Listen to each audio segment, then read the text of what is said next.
తెలిసి ఇక్కడికి వచ్చాను అంతే.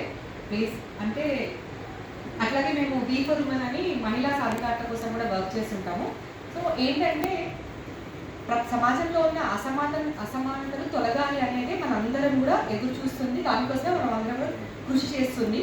అది కులం పరంగా వస్తున్నాయినా, ఆర్థిక పరిస్థితుల వల్ల వస్తున్నాయినా, లేకపోతే సామాజికంగా ఏ రకంగా వస్తున్నామైనా సరే ఆ అసమానతలు అనేది పోవాలి అంటే ఫస్ట్ ప్రజల్లోనే మార్పు రావాలి. కానీ రోజు రోజుకి మనం చూస్తున్నాం సమాజంలో అసలు మతాన్ని ఎంతగా చేస్తున్నారంటే మన దేశ జనాభాలో సగం మందికి పైన ఇప్పుడు ఒక స్థలానికి వెళ్ళి ఉన్నారు. ఒక 1 monthలో దాదాపు మన దేశ జనాభాలో more than half 5.5 crores already 4.5 crores వెళ్ళారంటే మీకు 1 week లో ఏమో ఉందంట.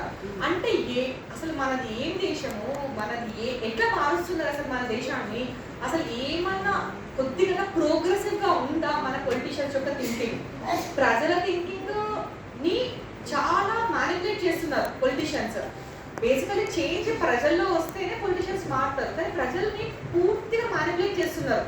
అంటే వాళ్ళు నిజంగా మన దగ్గర ఇప్పుడు నిరుద్యోగం అనేది ఎంత ఎక్కువగా ఉంది అంటే ఉద్యోగాలు లేవు మాకు అని అంటే ఎట్లా ఉందంటే ఇప్పుడు పరిస్థితి, మీరు గుళ్ళ దగ్గర పూజ సామాగ్రి అమ్మండి, లేకపోతే డప్పులు కొట్టండి, లేకపోతే ఎట్లా ఏదైనా రిలీజియస్ ఫెస్టివల్స్ కి మీరు ఏదైనా పని చేయండి, అదొక్కటే మీకు ఉపాధి, అది తప్ప ఇంకో ఉపాధి లేదు అనే ఒక పరిస్థితిని క్రియేట్ చేస్తున్నారు. రియల్ గా వాళ్ళకు ఎంప్లాయ్మెంట్ గురించి అడగాలి అనే ఆలోచన కూడా ప్రజల్లోకి అసలు రావట్లేదు. అట్లాంటి సిచ్యువేషన్ లో ఉంచుతున్నారు వాళ్ళు. రోజు రోజుకి మూఢత్వంలోకి తీసుకెళ్తున్నారు. ఈ కాలంలో కూడా నేను విలేజెస్ కి వెళ్తుంటే లాస్ట్ 2 generations కి ముందు ఎలా ఉందో ఇప్పుడు కూడా ఏ మాత్రమే మార్పు లేదు. కేవలం మన రోజు మన కడుపు తినడానికి మనం ఇట్లా అంతే.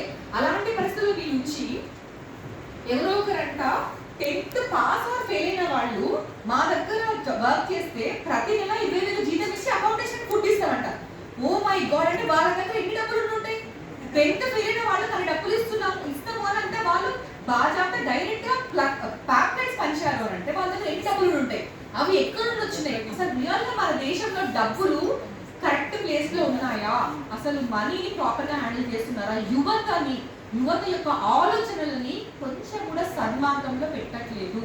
వాళ్ళకి ఇది కేవలం రోజు రోజుకి కూడా నేను డాక్టర్ని కాబట్టి నేను రెగ్యులర్గా పేషెంట్ చూస్తుంటాను. ఇప్పటికీ కూడా మంత్రం వేయించుకోవడానికి వెళ్ళడం వల్ల లేట్ అయింది ట్రీట్మెంట్, అట్లాంటి మాటలు వింటే నాకు ఎంత బాధ వేస్తుంది అంటే, అందుకనే నేను ప్రజల్లోనే ఉంటుంటాను కాబట్టి, అది కూడా గవర్నమెంట్ ఎంప్లాయీ కాబట్టి పేద ప్రజల మధ్యనే ఉంటుంటారు కాబట్టి వాళ్ళు ఎంత నష్టపోతున్నారు అనేది నాకు 100% ప్రతిరోజు రియలైజ్ అవుతుంటా. అందుకని ఏదో ఒక మార్పు కోసం ఏం చేయాలని నేను తాపత్రయపడుతుంటా. దానికి సంబంధించిన ఒక వేదిక ఇక్కడ ఉందని ఒకే ఒక ఆలోచనతో జస్ట్ వచ్చి కలిసి వెళ్దామని వచ్చానంటే నేను ఒక్కసారి ఉన్నామాట. బట్ మేడం మీరు నన్ను పదే ఫోన్ చేసి రమ్మన్నారు.